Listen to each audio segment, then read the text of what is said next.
Alright, Supermoto people, it's your boy Sean Butterman. We're here with Supermoto Racer Magazine. We're going to bring you a new thing that we're trying to do, where it's just going to be me and my buddies bench racing while watching the race. We're going to see how it goes.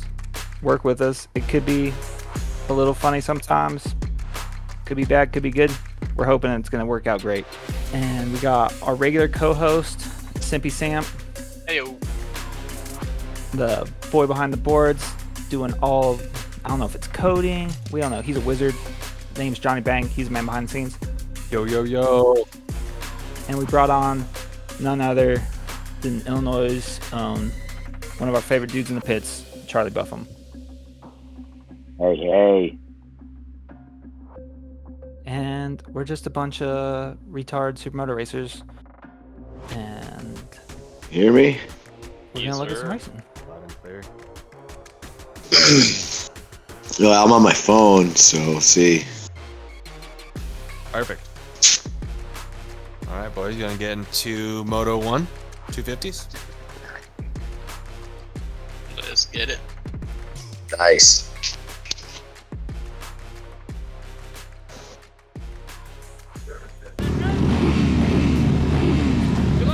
Charlie, you qualified on pole.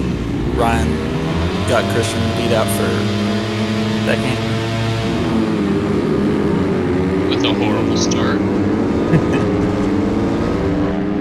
Pole was backwards. Yeah, I got pole in the 450 class, and I was like, "What? I'm on the outside? No!" That chicane was tricky. Yeah, that was my worst spot of the track all day.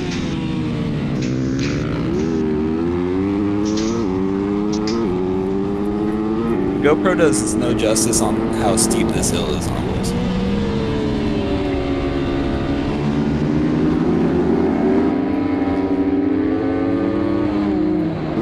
One thing I found interesting, Charlie, was the first laps you laid down were the fastest of the race.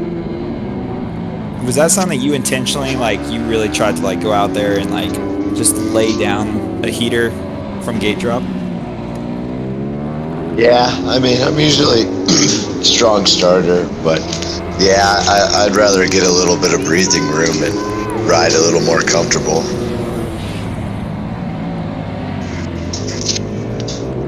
For sure. Yeah, your first lap, you came out with the fastest lap of the race, the first full lap. I mean, Moto 1. the lap we're on, this is going to be your flying lap, where you kind of set a bit of a gap, and then is that something that you kind of like, you feel like, do you control a gap once you get it, or is it something where you're kind of trying the whole time? I mean, I would like to say controlling it the whole time. That's what I try to do, but you know, I do like to get the start and get out, control it, but sometimes I don't know. Sometimes that can mess with you too. I feel like. Yeah, for sure. If you're like watching, Like right here, do you think you're at 80%, 90%? probably 95.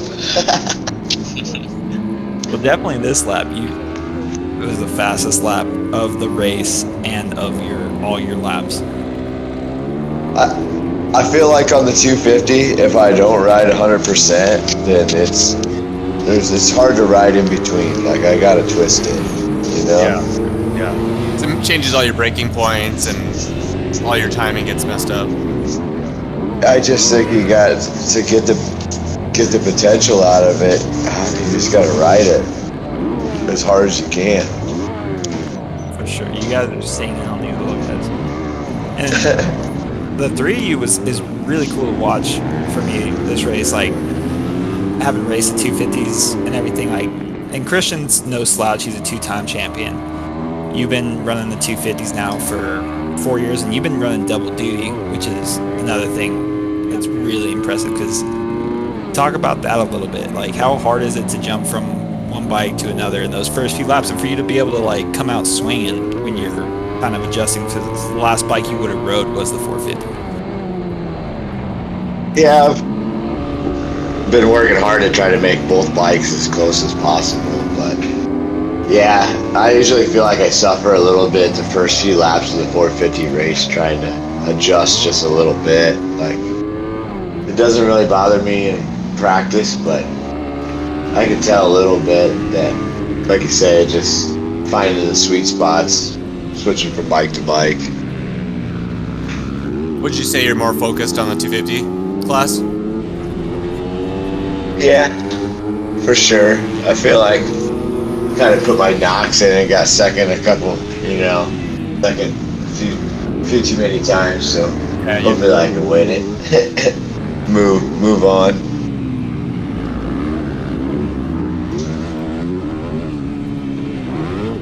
As we crossed the line this last time, Christian was the fastest rider on the circuit this last lap. But you had already built up a little bit of a gap. But you guys were surprisingly close in lap times this whole main. For the most part, you guys' lap times were never more than a second to 8/10 apart from each other, which is, I thought was kind of an impressive stat when I was digging through looking at it. Consistent. What did this timing say lap times were? Because I was just comparing it to what my little onboard GPS deal was. You were showing a 127 in this lap. Or no, this lap in particular, you're back down to the 26s. You had done 3 126s this moto. Yeah, it's pretty close. Like, it said, I think it said my best was like a 125, my lap timer I had on my bike. Where did you have your pickup? Was it the same spot as the start-finish line or no? I'm not sure about that. Simpy, I love the way you like sweep into that corner and are able to kind of like just, I don't know, were you testing the waters there a little bit to kind of just see what kind of a run you could get on Christian? Did you guys see I got a profile picture, dude? Hell yeah. Dude, that looks saucy, dude. It's a work edition. It's still a Honda, Same one as you had.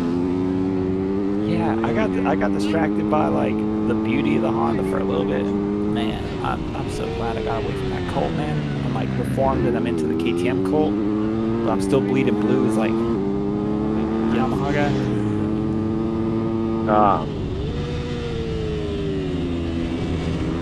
Yeah, but this lap again, you were back in the 126s, so this was one of those 3 laps in this moto where you were in the 126s. Except for, like you said, I did a 125 according to your timer, which is that's a pretty impressive time on a 250. I feel like. Yeah, when you were getting back to like when you're asking me how hard I was going, what percentage, I feel like when I slow down is when I make the mistakes. Right. Like, I feel like when I make a mistake is when I slow down or when I'm not thinking about going 100%. What did your GPS system say your top speed was out here? The fastest I went on the 250 was 84 mile an hour. Wow. That was probably down that big hill, I'm assuming. Yeah, it was. It was. And then 88 mile per hour on the 450. So not as much difference as I would think, but the old 250 is screaming. That's for sure. What does your dad tell you when you come back in from these races, like a good race like this? Is he just like, good job, boy? Or does he like kind of be like, hey, those other two were sneaking up? Like this, because Ronnie's he's man, a few words, but I feel like he pays attention to a lot that's going on the track. Yeah. No, sometimes I wish he would talk a little bit more, but he definitely does pay attention. His you know, a race like this, usually it's just a simple hell yeah. Honestly. I love your dad. But no, him, my dad and Samantha both pay attention pretty darn good. So, but they definitely let me know when people got my number, or you know, or where they're getting me at. So. Hey, Simpy, are you back with us, buddy?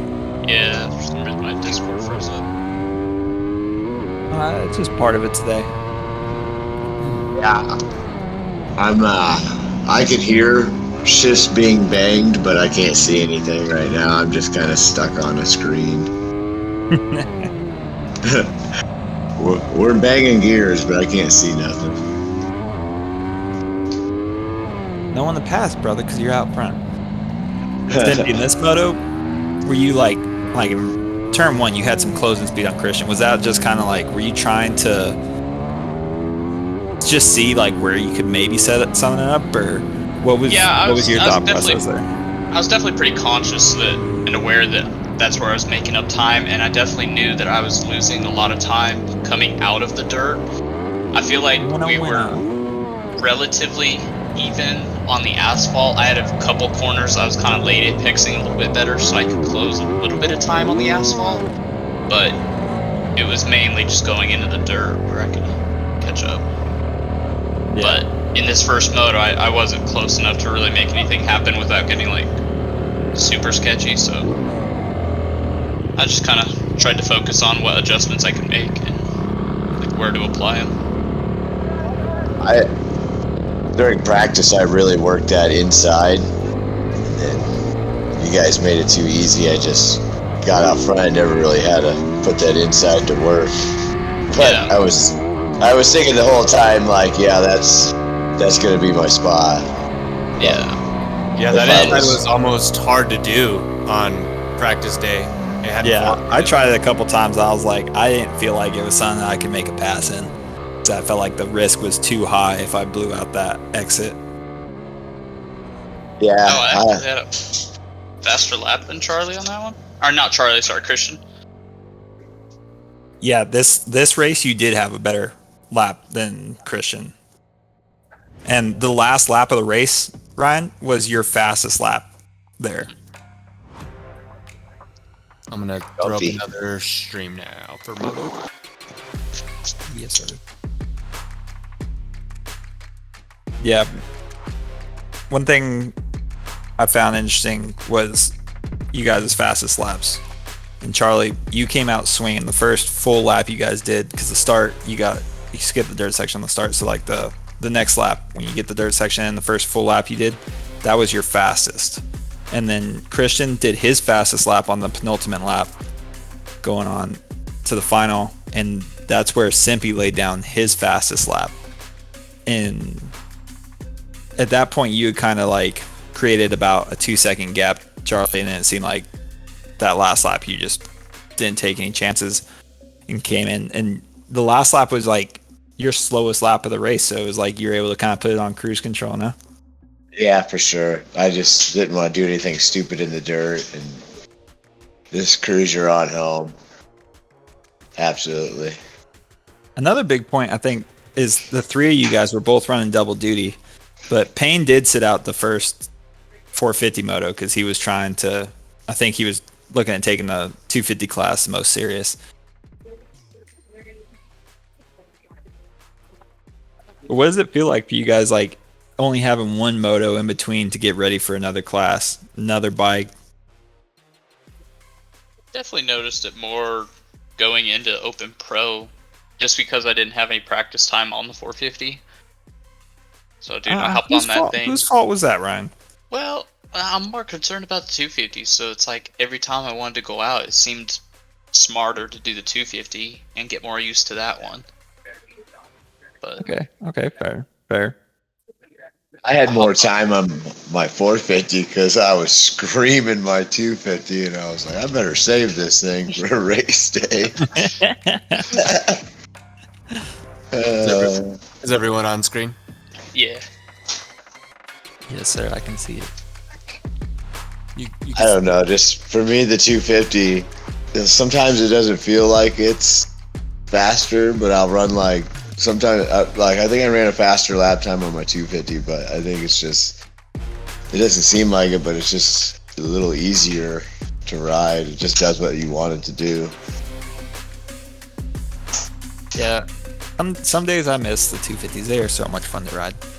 Yeah, you're just not. It teaches you momentum. You're just not intimidated by it. Can you see the screen to Buffum? Yeah, I can. Cool. Making sure. Here we go. Let's go racing. Yeah, so this start. Hey, set my whole shot. Why was I so late to the line? I don't know, dude. You're just trying to rockstar everybody, let them get cold tires or something. I was just gonna push this You're guy like- out of my spot.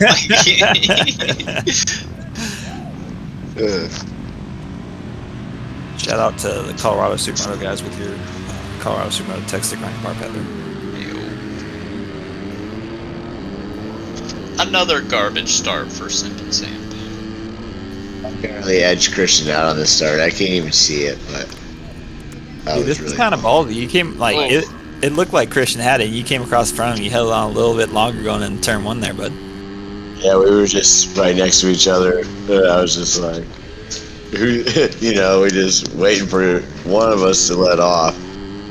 So I feel like that bike he's on is one of those rare unicorn bikes. Those you don't really see any TM 250 Supermotos, but he's got one. Yeah. They had some cool name for it. I forgot what it was. The shopkeeper. That shot kind of just does some of the elevation change justice. Yeah. This track had so much elevation change to it. It was pretty unbelievable. When you guys would quit, go ahead, Charlie. No, I was gonna say off that start, me and Christian, we hit every shift at the exact same time, and all the way up that hill until we let off. It was crazy. It was almost like we were both riding the same bike. Here you go. Ryan's trying it. No. Yeah, that's pretty impressive. You were able to make that inside carry your momentum that well, Sim. It's dicey. What gear did you do that in? Second if I recall. See, when I would do it good, I would leave my bike and I would do it in third, and it would seem like it was not right, but but try to keep that traction going rather than letting it spin up and get loose. Oh yeah, it was like a tractor. Even when I landed up top, it seemed like it was too tall of a gear, but it was just definitely better. These first several laps were such a struggle bus. I just kept making mistake after mistake, and you can tell because the chin mount angle gets better as I start going faster. So I started looking ahead a little more.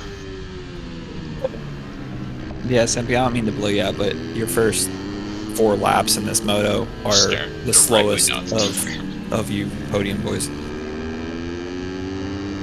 This crack right here, where is it? Yeah, coming down this hill. That crack.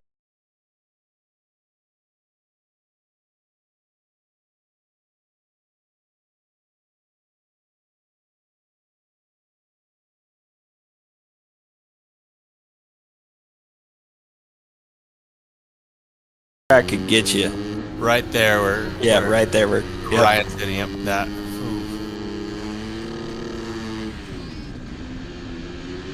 I let it get me once when I was tired on the 450, but surprisingly it didn't bug me.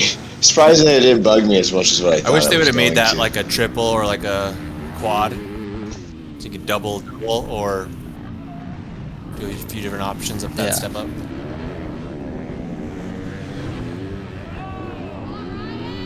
Right now. How'd your guys' tires fare? Super good, actually. That was pretty rough on mine. Maybe it's just because you twisting that grip a little harder or something, boy. I guess. It, not bad. I had a little bit of rubber balling up. Yeah, Charlie, the first moto, you came out of the gate just firing. And then this moto, same thing. You come out and you lay down a 126.2 again. Like, it's like a repeat of Moto 1. Same lap time, same everything. But then you followed up with the fastest lap on the track the next 2 laps in a row. So you made a gap this moto, like, that you did not make the first moto. I felt like I stretched her out pretty good. I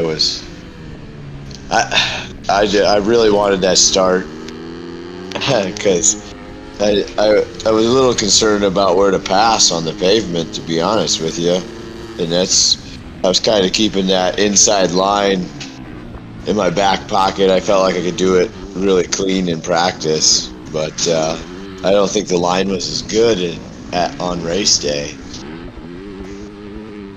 Yeah, I feel you. I tried it a couple times in practice, and I like Ryan's working this inside this moto, and he's trying to make something happen of it.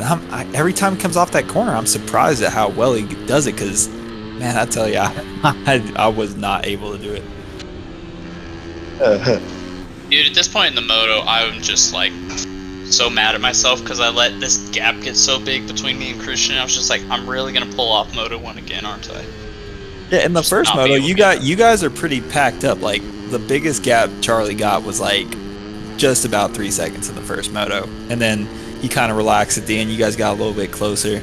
In this one, he's already got a bigger lead than he had the first moto and stuff. A couple laps in, and Christian's also got a gap on you, so he's able to relax. And it's like, oh no, Ryan, what are you doing, man? Yeah.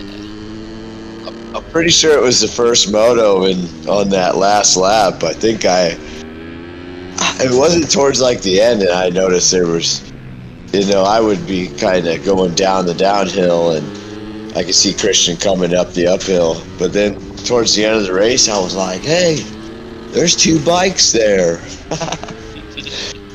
Sip is close. And I would just So make up so much time right there. So that last lap, I might have been watching you guys a little bit. I was like, nice, he's right there. Yeah, because you got a 5-second gap now, but now is where it switches. Because Charlie, you've been laying down those heaters and stuff, and now it switches to Ryan being the fastest man on track for the rest of the moto. Which, honestly, Ryan, when I saw that kind of it impressed me and surprised me at the same time. Yeah, I didn't even know that. Because like the last lap, you weren't on Christian. All of a sudden, you're walking in on him. Yeah, from the view I just seen, Christian had a pretty good gap on him. So was it just like you like adjusting yourself, Ryan, or did you just kind of like ease into a flow? What do you think it was that like you like all of a sudden fall back into? I was just ride. I was just like mad at myself. I was like, because I just wasn't hitting marks, and I was just like not doing good. So I just got kind of upset, and I was like, okay, we got to push a little bit, but and then I almost killed myself on him right there. I was like trying to show some kind of pressure on him just so he knew I was there. Right, But right. I knew it was gonna have to be this, or like, Oh, dude, that this stand-up line. slide. Oh, that's hot. Oh, look at this guy, dude. Look at the momentum you carried in. Bouncing everywhere. Are you serious, Simpy? Come on, guy. That was a little bit of a cross jump. I almost killed him. It was an accident, though. It's like, Christian probably should have murdered you. yeah. Did he have any words with you? No, not at all. But you gained a lot of speed just exiting the dirt. You're exiting the dirt really, really well right there. Yeah, and that was one of For the sure. adjustments made too, is just line choice there and trying to carry a little more momentum going out. But Yeah, after you almost high-sided earlier. Yeah. Just figured it out. You're like, that doesn't work. Don't worry about that one. It's alright. I mean, And it's once I downhill got... so fast. Yeah. Yeah, there you can tell I'm looking like way more up. The camera angle's better, but once I got in front of him, it just definitely helped me out a lot mentally. Just knowing I could kind of, I don't know, hit my marks and be kind of flowing good, and then I could go into the dirt a lot faster than I was normally going in this moto. So I knew I could just kind of at least keep the same gap I had on him. Yeah, the moto before you had kind of been like testing those waters to kind of see like what kind of speed difference or where maybe you could, if you could set up that pass, it looked like. White flag. Oh yeah. Ooh! Almost died there.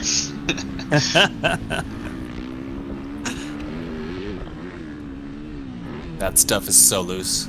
Yeah. All that rocks on top.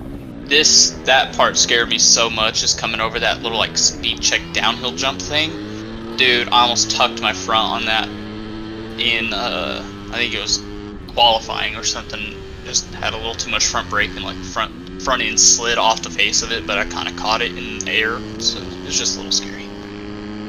Charlie, do you think right here you're just relaxing and maintaining, just trying to keep it safe? Yeah, just bring it home. Nothing. Yeah.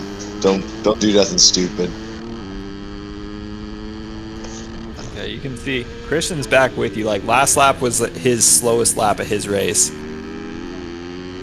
and now he's trying to fight back. And Christian's no slouch. Like the kid is talented on a bike and stuff. And he recently had a kid and all, so he's been away from the racing a little bit. Last year he did a couple, but like he did really good at State Line, but then showed up at Sturgis, got hurt, didn't get to race, and we kind of didn't really see him much last year. But I know he's a new dad, so he's got other things on his mind. But I don't know. It was a cool race to watch because like all three of you guys are no slouches. Yeah, I mean, I don't know where he got that bike from or when the last time he rode it, but he's definitely been rotating the. He's been rotating the bikes, so that doesn't help. Yeah.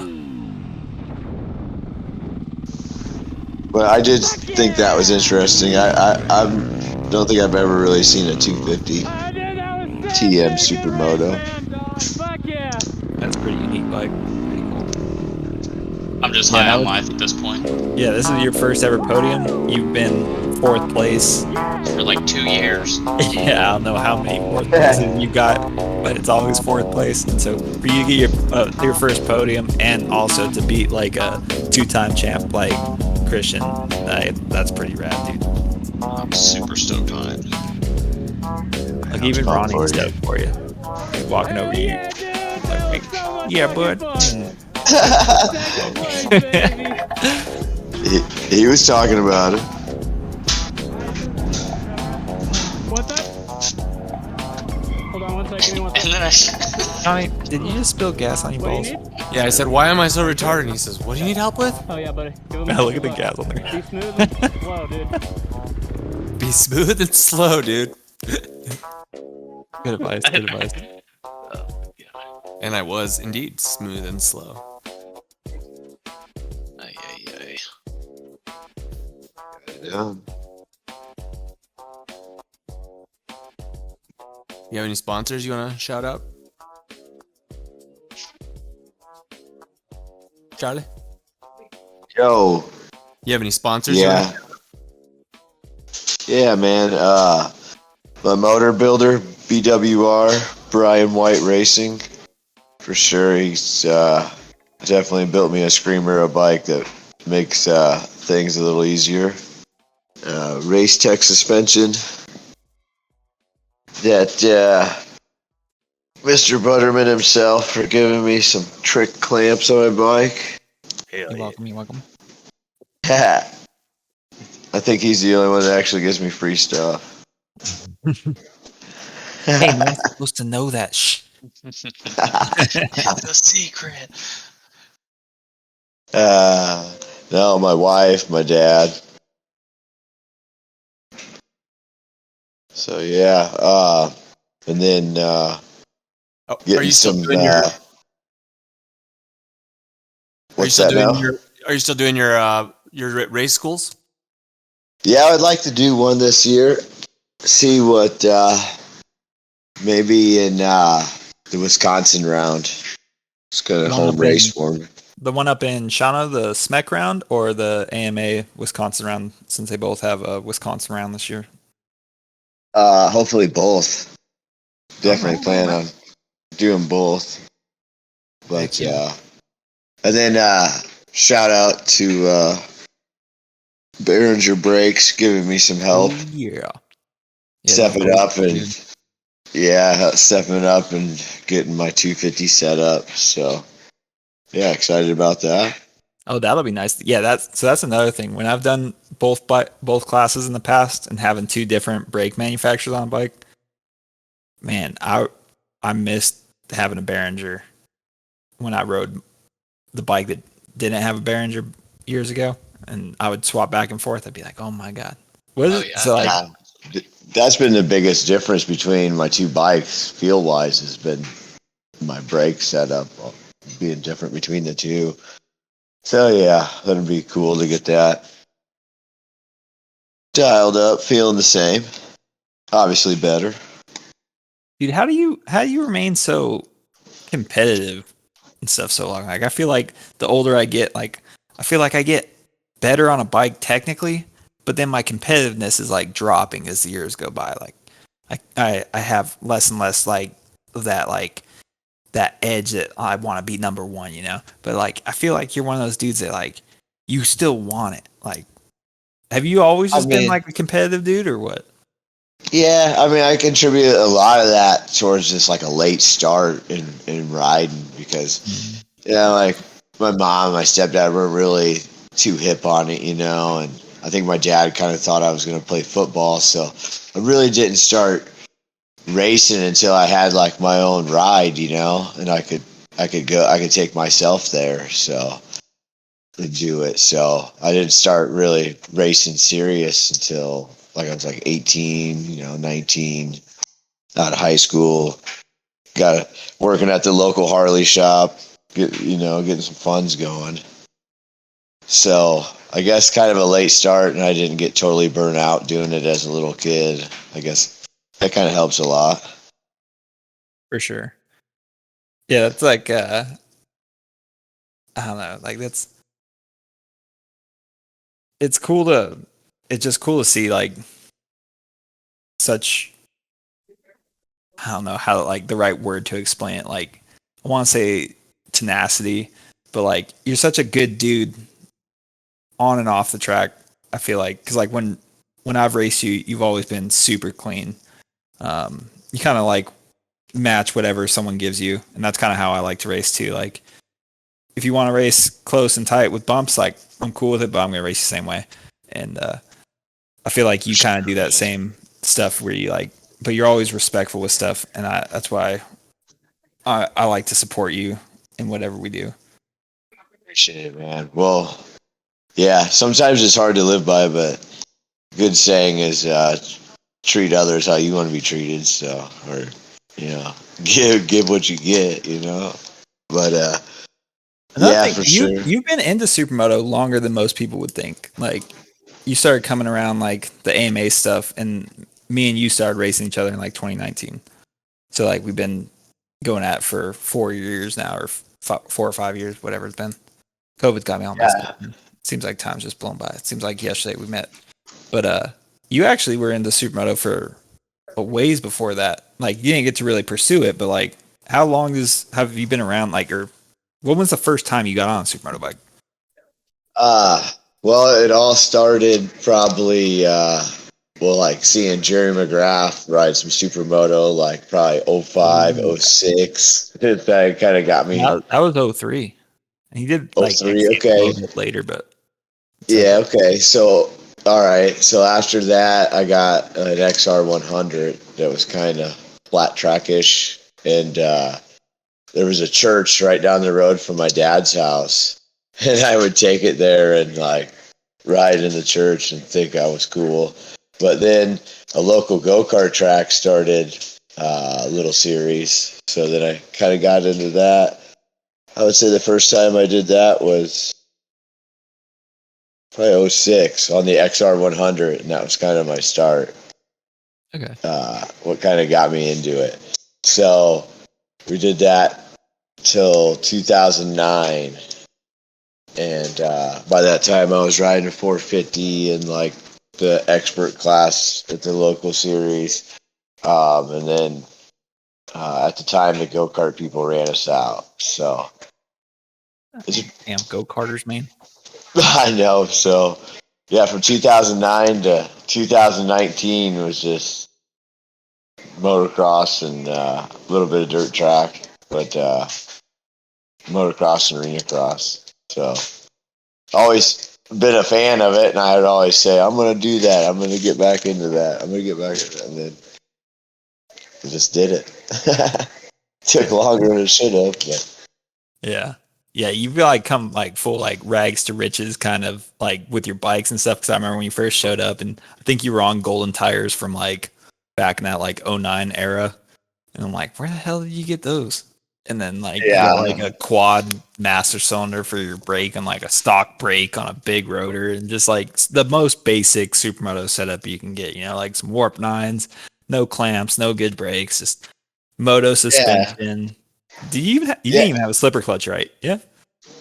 I didn't have a slipper clutch to start with. I did have my suspension. I did have Race Tech Supermoto settings. Okay. And then just like the cheapest eBay wheels. And then a friend of mine that used to race Supermoto, and like he rode the Pro Lights class, Matt Burton, in 2009. You were buddies with Matt? Yeah, he's from Iowa. Yeah, me and Matt are really tight. He's a good dude, crazy dude. But yeah, no, he's badass.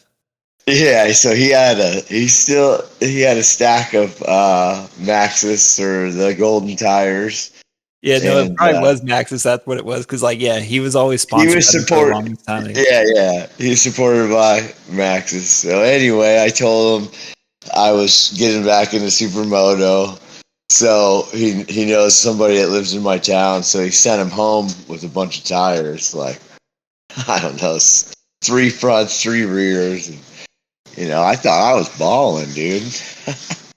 Yeah, but, I mean, Matt won the last true AMA Pro Lights title, didn't he? I'm pretty sure, yeah. I'm pretty sure. I'm pretty positive, yeah. Yeah, in '09, he was on a KTM. He was ripping that year because, like, I was pretty sure it was in 2009. He was kicking all of our asses. I'm pretty sure it was 2009. He was the Pro Lights champion. Yep. That bike's still around. My buddy in Colorado has it. I'm gonna try. I'm trying to talk him into racing the lights class in Colorado. That bike still rips. Wow. So yeah, he gave me those tires, and then that's when I met you, and you're like, I haven't seen these tires in 10 years. But they were literally 10-year-old tires, 2009 to I can't 2019. imagine, like even if it was a Were they just falling apart? Like, what happens to the rubber after that long? No, I mean, I thought they were good, dude. Yeah, you thought they were good because you didn't know what a good tire was. Because, like, I had some old Dunlops from back then, and the Dunlops back then were like unreal. They were so good, and I had an old set that was like brand new, and I put them on. I was so excited, and I like rode them. And it wasn't even 10 years later. It was like 8 years later, and I was like, dude, these things are trash compared to the Metzlers.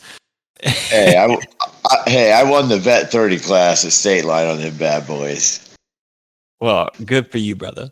They weren't too horrible. I was riding Vet 25 that day, so you had no chance, bro. I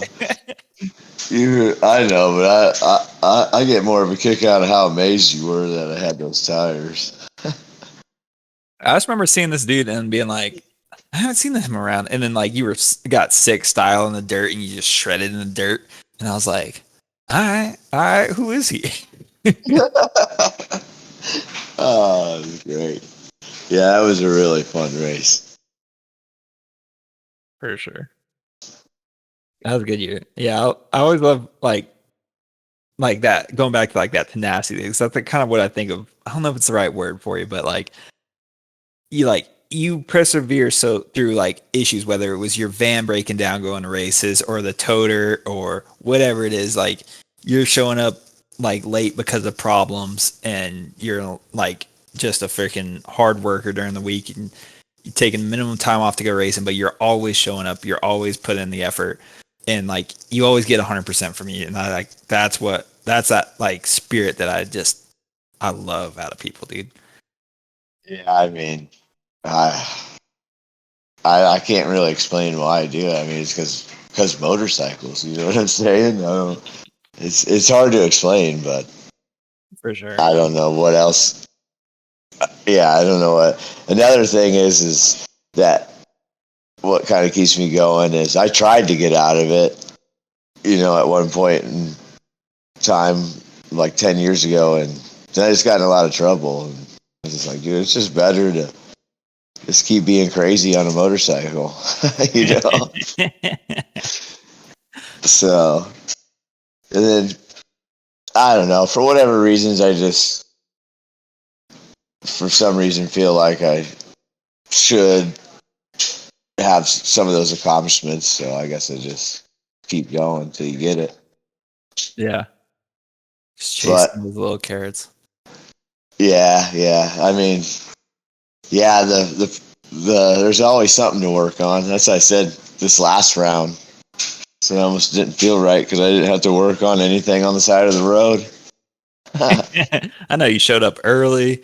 Like I was like, this isn't Buffum. Like he's got everything together. Like what was the race last year, Tucson or whatever, where like you made your own biodiesel and then it like you had to pump it out or whatever, dude. Like Yeah, I had a bad batch of biodiesel that I made. I mean, it was the very last one I made, and I made a lot of batches of it, so kind of surprised. But yeah, I pumped like 75 gallons into the rig, and then started it up, and then it immediately clogged the filters. So then I had to hand pump another 75 back out and then put fresh gas in it, fresh filters, and then take off like 6 hours late. So yeah. It happens. All you can do is laugh about it. yeah, It's never a dull moment, I can tell you that. for sure. But no, that's another reason why we like it. It's always an adventure. Yeah.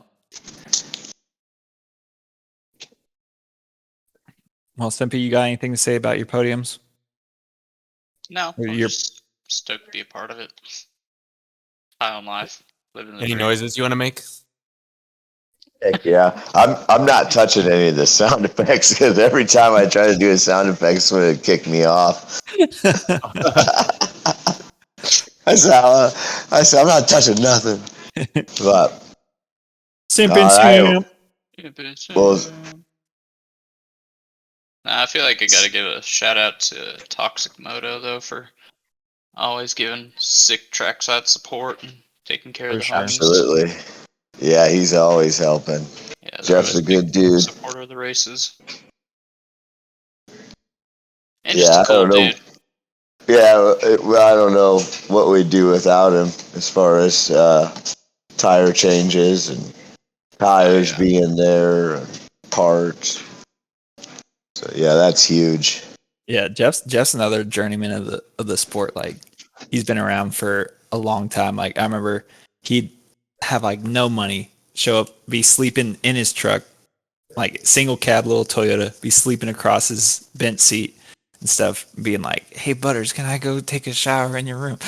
and now he's That's like got awesome. this big old rig. He's pulling to the races. He's got all kinds of stuff. He's like distributing for all these different brands and making his own products, and he's got his mill and lathe in his shop, and he's like coming up with like whether it's his sliders and different stuff. It's really cool to see like it just his passion for the sport has like expanded to like to what it is now, you know.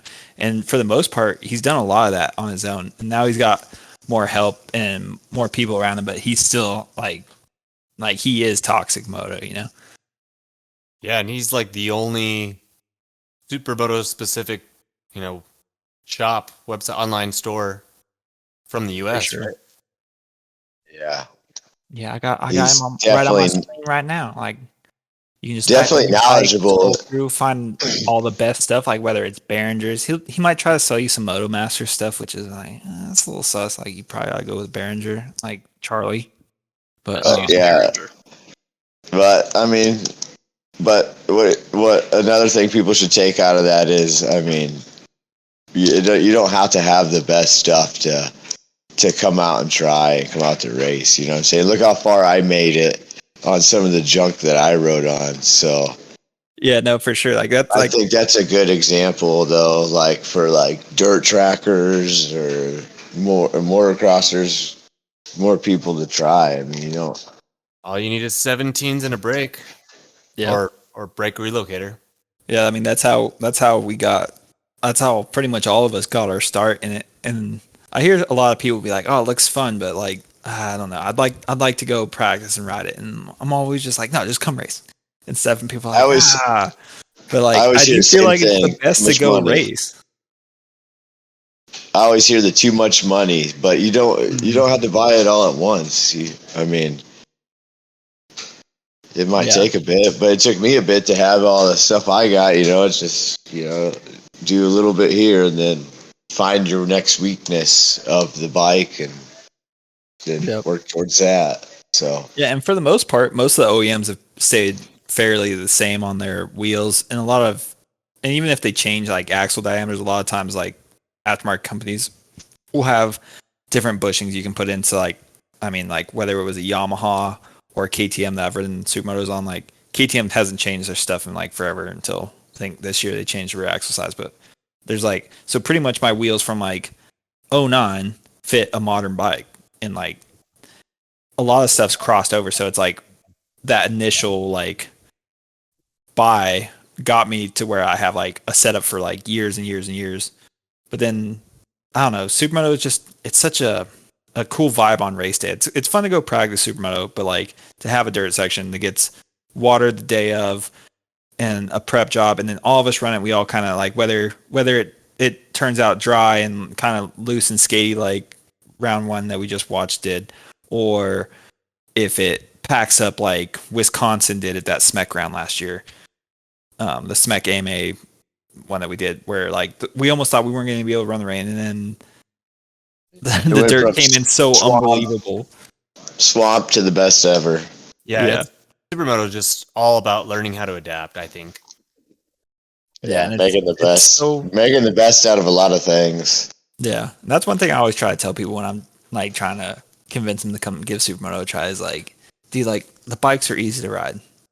You're already like a motocrosser or a flat tracker or a road racer. Like you have the understandings of the bike and stuff. So then you take this bike and it does all these things like pretty well. Like whether it's the dirt section or the asphalt and stuff, and it's pretty easy ride. And you just go out and you just see where you fare. And you don't have to worry about qualifying, because I think like we got close to 40 once, like what, 2018 in the amateur class, but yeah. I've never seen it to where you'd have to qualify. Yeah. Yeah, it's definitely, I mean, it's a bummer.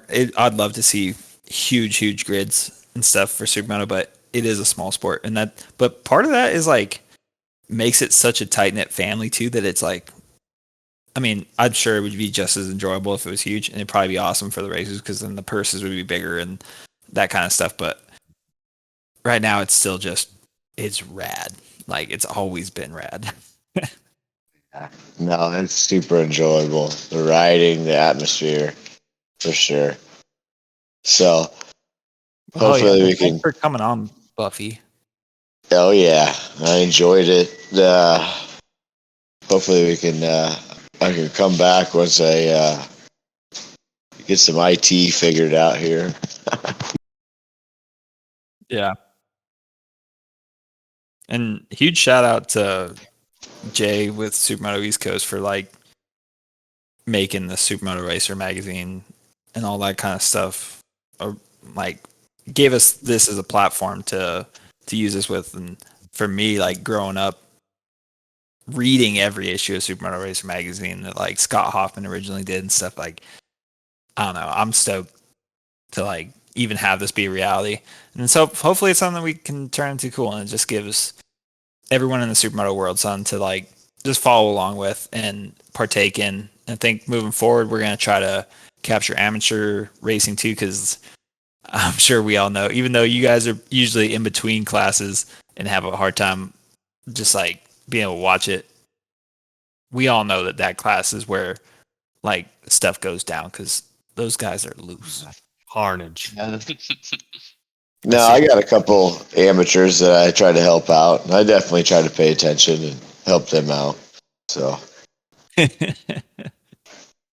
but yeah, I was gonna ask, were you ever in SMR magazine? No, back in the day, I never was. I think I'm trying to think like in the last, maybe there was like, because there were some races I was like top 10 in.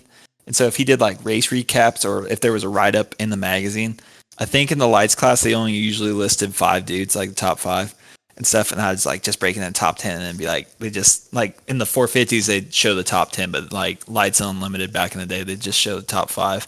And I was always like, damn, I got to do better so I can get my name in the magazine. You still have some of them? No, dude, I was bumming out. I asked my mom the other day, I was like, hey, you think you might have saved some of these magazines for back in the day? She's like, no. I was like, damn.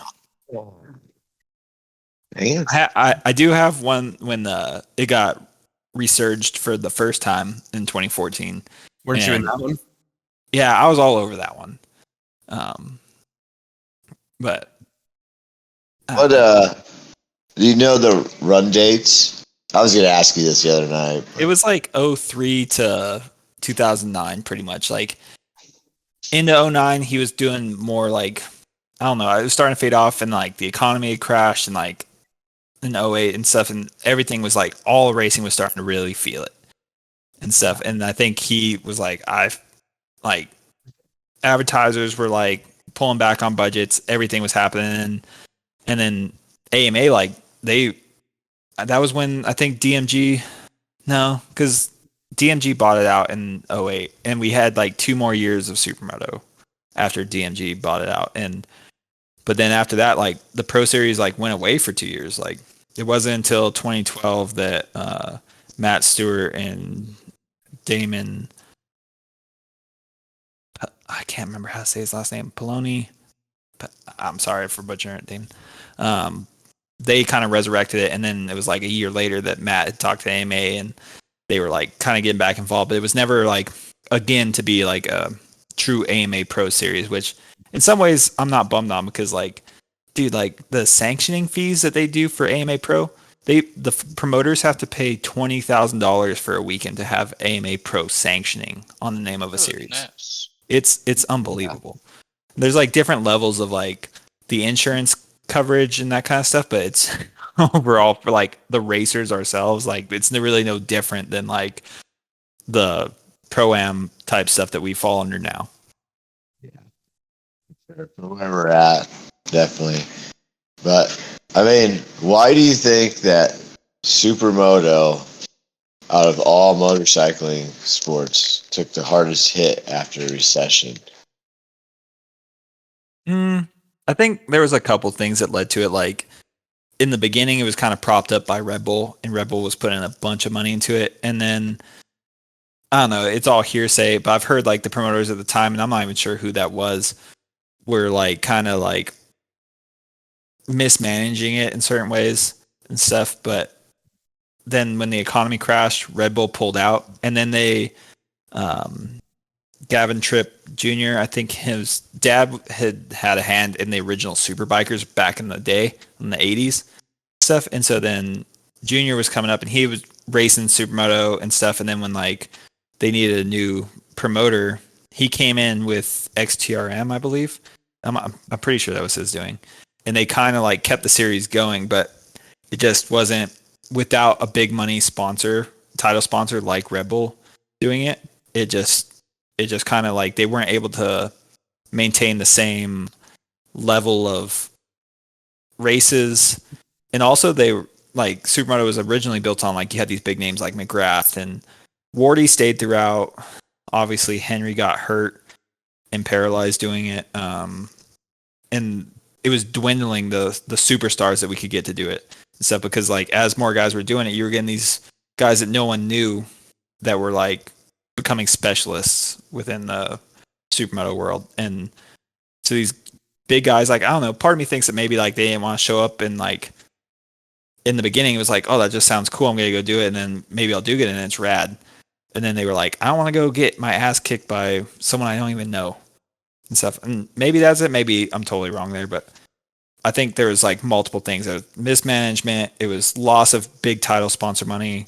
It was a rise in like, I don't think also there wasn't an amateur scene following the pros. And I think that's kind of necessary to like have something that's feeding the pro classes. Right. And there was some really big amateur series back then, like NASMoto and then Supermoto USA, which I think, I'm not sure if Brock's doing some races this year. I've heard that he might be, or he might not be, but he's probably the longest running promoter of a Supermoto series in America. Like pretty much they've been going for more than 20 years now and stuff. But like there was some really NASMoto, Supermoto USA, I'm trying to think there was some other ones that were really big and they were kind of feeder systems into it and someone would do in conjunction. But then I think with the, like, I mean, again, you guys think like with the running the AMA Pro logo and like that sanctioning and having to like come up with just the $20,000 to pay for the sanctioning weekend, like that's hard to like sustain, you know, like you don't have like Big title like, sponsors. Yeah. Feld can pull it off because they're selling out like 70,000 seats in a stadium or stuff like that, where they can like pull these little incremental values to like still turn a profit at the end. Where Supermoto, they're pushing out a video game once a year. Yeah. I didn't mean to take it down that whole road, but I think we should do like a piggyback thing with like a supercross out in the parking lot. That would be really cool. I mean, they're all, you know, some of those have big, huge parking lots where they do the drift cars or whatever. I mean, or like the freestyle demos, or we could do it. They build those whole BMX dirt sections, so it's like they're bringing in extra dirt anyway. Like, give us a little dirt section and give us part of the parking lot. Yeah. That could be cool. And I will be honest, I have heard that before from Bronson Pierce. I remember him telling me that is an idea and stuff. So shout out to Bronson. Hopefully he does good this weekend, the first round of S1GP. Yeah, for sure. That's me and him definitely talked about that. But I mean, that is everybody that's at a Supercross race is going to enjoy Supermoto, and I mean, I say more than a BMX deal or a drifting deal. You know what I'm saying? So. Great. And then maybe we can get some retired, you know, Supercross racers to do it. Yeah, get like some of the dudes, like say like a Will Hahn or someone like that to do it. That would be pretty rad. Yeah, I just don't know. I think a lot of the Supercross teams are so much more corporate in a sense now, where it's like they're not like. There's definitely not going to be any current racers that could do it, but like even like staff members, I'm not sure they're going to be like, yeah, let's do that. But then who knows? Maybe like Fillmore and the KTM group are going to be like, yeah, here's some Austrian bikes, dudes. Go have fun.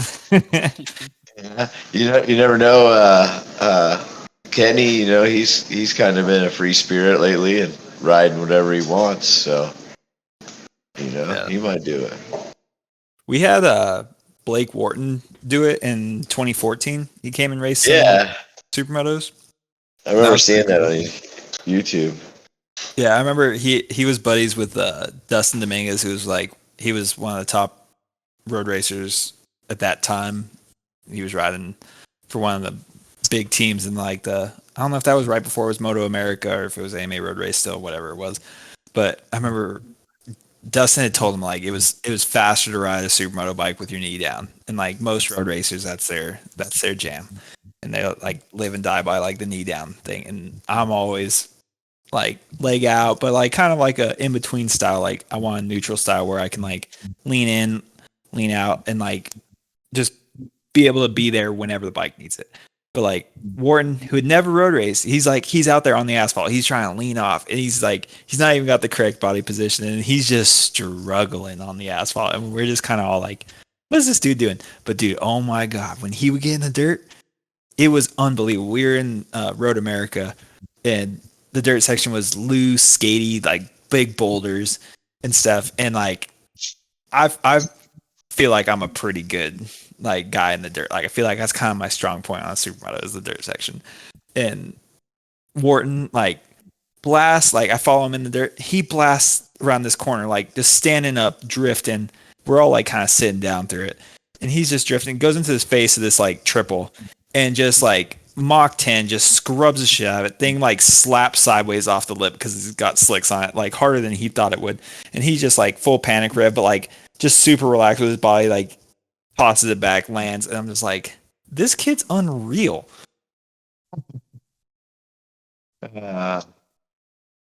See, yeah, we definitely need more people like that coming through.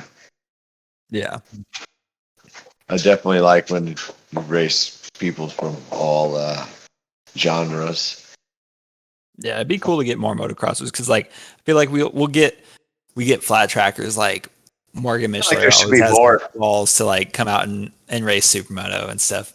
I wish more. I feel like there should trackers be would do it. more flat trackers. I mean, that's kind of who originally got me into supermoto. Some of my flat track buddies, Shane Vance and Kevin Vance. So I'm just surprised more flat trackers don't do it. I But think it's because they get their dicks kicked in, dude. yeah, I think some of it's the jumping. Yeah. I always giggle when I'm around a flat tracker around jumps.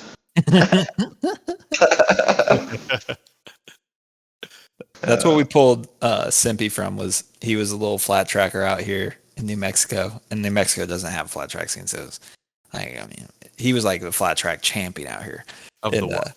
of the world of New Mexico, and like, dude, we were taking him out riding dirt bikes, and he always had the balls. He always had the balls to hit stuff, but like, oh my god, like the amount of times I've almost seen Simpy die, it's unbelievable. And to see the rider he is now, it's like unbelievable. Like the curve of his like skill level is like so steep. It's like it makes me jealous sometimes. I'm like, how can this kid pick up stuff so fast? But like every time he calls me, I just have a picture of him just like bonered out, almost looping out off this like freestyle jump. That's another thing that goes towards it. You just gotta show up. You know what I'm saying? You just gotta keep going, keep showing up.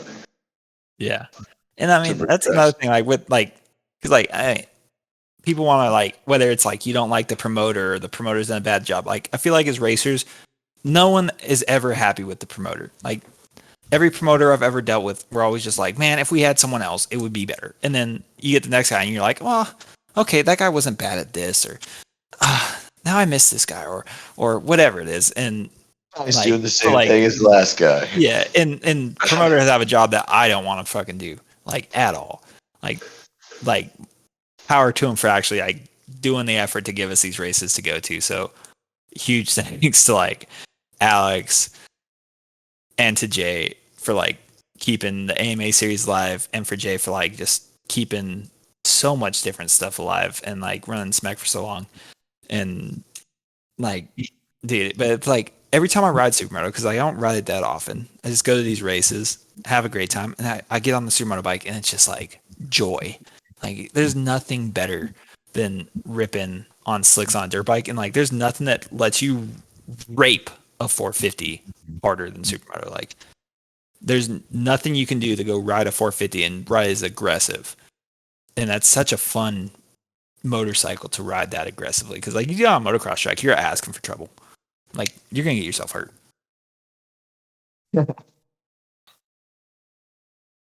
Yeah, that tire flex is. I can't believe it is like that much.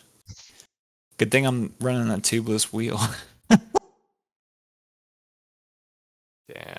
Yeah, that would pinch a tube. Yeah. Oh, and thanks, Charlie, for the sweet stickers. Thank you. Dude, you guys do a good job with the color blending, matching Yeah. with your handguards. Yeah. Yeah. I mean, They must have been too. They must have been too bad you didn't pull them off. Nah, I just felt like I've tagged enough people's stuff that like I just had to man up and just run them. Yeah. Yeah. Hell yeah. Well, What about that? hopefully, old Will Sequino with the Cobra Chicken hot sauce does not think that I was trying to advertise that there's horse semen in it. I didn't even think about that. Thanks, Dick. Especially. Good way to break in a new sponsor for myself. Thank you. But if someone is wanting to buy that product, I'm sure I could talk to Will. Yeah. I know a horse. It's gonna take over the world. Okay, guys. You never know. Might be the secret ingredient. I'm like, look, I'm even repping Nick, dude. 41 on my bike. Wow. Nick tried to sneak in a Dunlop sticker over there because he's like Dunlop guy. Nothing that's over here, boys. He ride them Dunlops this round. No. Oh, Nick did? Yeah, he did. Yeah, those special Dunlops that you can't talk about. Yeah, the 16s. I don't know. I asked. I think there's something else up front. I don't know. I don't know if it's up front on that thing. I asked him what he thought of that 16. He said it was wormy. Yeah, no, they did have some like Dunlop 16s. That's right. Yeah, he said it was squishy, wormy feeling. Look at this guy. I wish I could see it. It's your ugly face. Bullshit. All right. Well, I'm about to get off here. I'm disappointed. I can't see the photos. All right, brother. All right, Thanks for coming on. Thanks for sticking. It went way longer than I thought it would take us, and All good. Sound good. Thanks for being our test dummy. Yeah.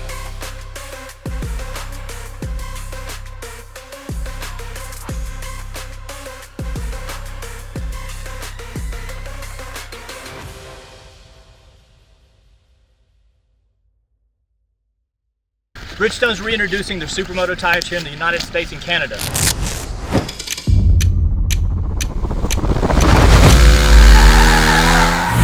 That's the BMO1 front and the RO2 rear.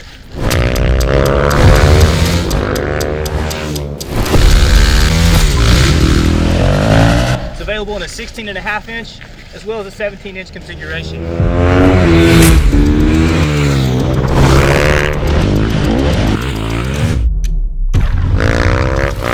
The Racing Battle Axe is a non-DOT tire, and we definitely recommend tire warmer.